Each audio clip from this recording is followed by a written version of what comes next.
Hello, हम बात करने जा रहे हैं एरोमेटिक कंपाउंड्स की और एरोमेटिक कंपाउंड्स में भी हम बात करने जा रहे हैं हेट्रोसाइक्लिक कंपाउंड्स की। अब यहाँ पर हम देख सकते हैं ये एग्जांपल है पाइरोल। पाइरोल क्या है, एरोमेटिक है या नहीं, ये हम देख सकते हैं कैसे।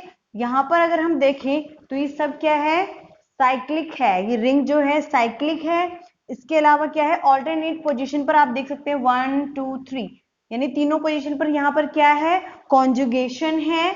इसके अलावा हम क्या देख सकते हैं कि सारे जो भी ये कार्बन एटम है ये सब के सब क्या है, ये कार्बन एटम भी और ये नाइट्रोजन भी, ये सब sp2 हाइब्रिडाइज्ड हैं।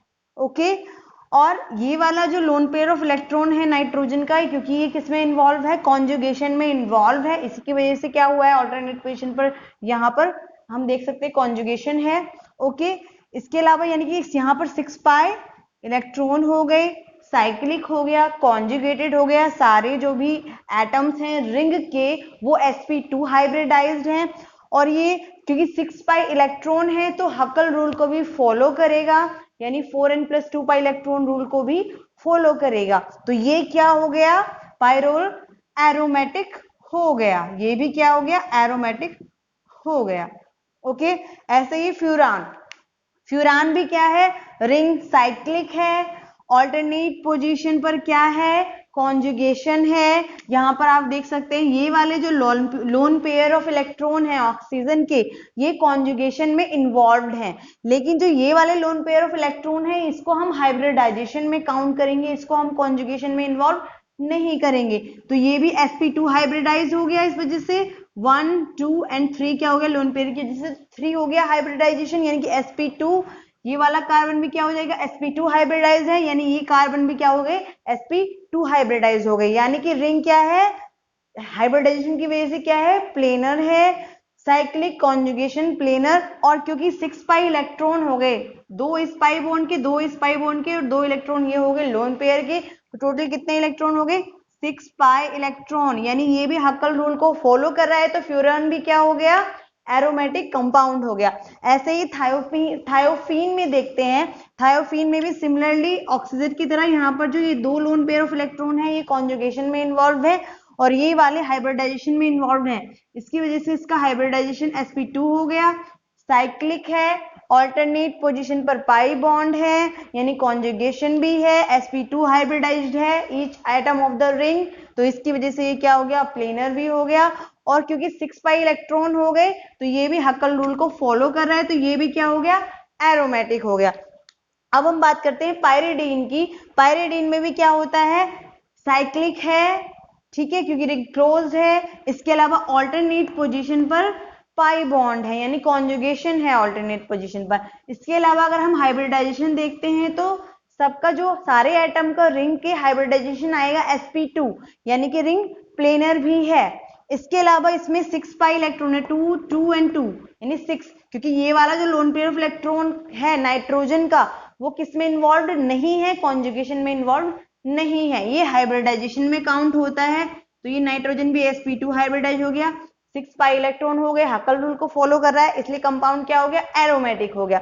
नेक्स्ट है हमारा इमिडाजोल। जो इमिडाजोल है इसमें भी हम अगर देखें तो साइक्लिक है, ऑल्टरनेट पोजीशन पर किसकी अवेलेबिलिटी है, कॉन्जुगेशन, यानी कि यहाँ पर पाई बॉन्ड है और ये लोन पेयर ऑफ इलेक्ट्रॉन क्या है, कॉन्जुगेशन में है, इसलिए कॉन्जुगेशन भी अवेलेबल है यहाँ पर। इसके अलावा अगर हम इसका हाइब्रिडाइजेशन निकालेंगे तो ये भी sp2 हाइब्रिडाइज्ड है, ये भी sp2 हाइब्रिडाइज्ड है और ये कार्बन भी क्या होंगे, sp2 हाइब्रिडाइज्ड होंगे, यानी कि रिंग क्या है, प्लेनर है। अगर इलेक्ट्रॉन काउंट करें तो 2 इसके, 2 इस पाई बॉन्ड से और 2 इलेक्ट्रॉन लोन पेयर के, तो टोटल कितने हो गए, 6 पाई इलेक्ट्रॉन हो गए, यानी कि ये हक्कल रूल को भी फॉलो करेगा, तो ये कंपाउंड भी क्या हो गया, एरोमेटिक हो गया। इसके अलावा नेक्स्ट कंपाउंड है ऑक्साजोल।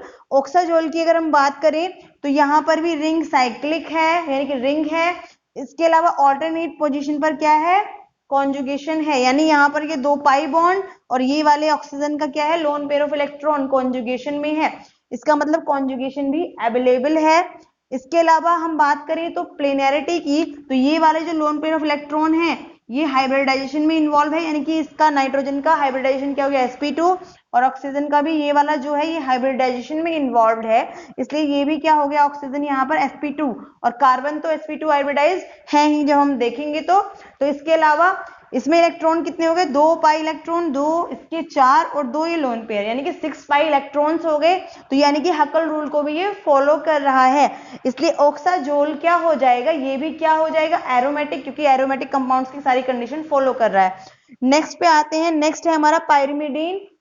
पायरिमिडीन भी साइक्लिक है, ऑल्टरनेट पोजीशन पर कॉन्जुगेशन की अवेलेबिलिटी है, तो ये क्या है पाई बॉन्ड है, क्योंकि ऑल्टरनेट पोजीशन पर तो कॉन्जुगेटेड भी है। इसके अलावा अगर हम हाइब्रिडाइजेशन निकालें तो ये जो है हाइब्रिडाइजेशन में काउंट होगा, यानी कि नाइट्रोजन क्या है sp2 और ये वाला भी sp2, यानी ये भी हाइब्रिडाइजेशन में इन्वॉल्व हो रहा है।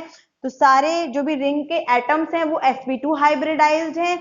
इसके अलावा कितने पाई इलेक्ट्रॉन है, इसमें भी 6 पाई इलेक्ट्रॉन है, तो ये भी सारी कंडीशंस को फॉलो कर रहा है एरोमेटिक कंपाउंड की, तो ये भी क्या हो गया एरोमेटिक हो गया। नेक्स्ट है इंडोल। इंडोल में भी हम क्या देखेंगे, रिंग जो है वो साइक्लिक है, ऑल्टरनेट पोजीशन पर क्या है कॉन्जुगेशन है। इसके अलावा हम देखेंगे अगर हम हाइब्रिडाइजेशन काउंट करेंगे तो सारे कार्बन एटम जो हम निकालेंगे और ये नाइट्रोजन भी sp2 हाइब्रिडाइज निकलेगा, यानी कि प्लेनर भी है रिंग। इसके अलावा अगर हम इलेक्ट्रॉन काउंट करें तो 1 2 3 4 पाई बॉन्ड हो गई, यानी कि 8 इलेक्ट्रॉन, और 2 ये हो गई यानी कि 10 पाई इलेक्ट्रॉन। जब हम इसको हकल रूल में पुट करेंगे तो ये हकल रूल को भी फॉलो कर रहा है, ठीक है। इसके लिए n की वैल्यू कितनी आएगी 2 आएगी, तो ये भी क्या हो गया एरोमेटिक हो गया। तो यानी कि ये जितने भी हमने एग्जांपल्स लिए हैं यहाँ पर, ये सारे एग्जांपल्स क्या हो गए एरोमेटिक कंपाउंड्स के हो गए। आई होप कि क्लियर है सारी चीजें, ओके।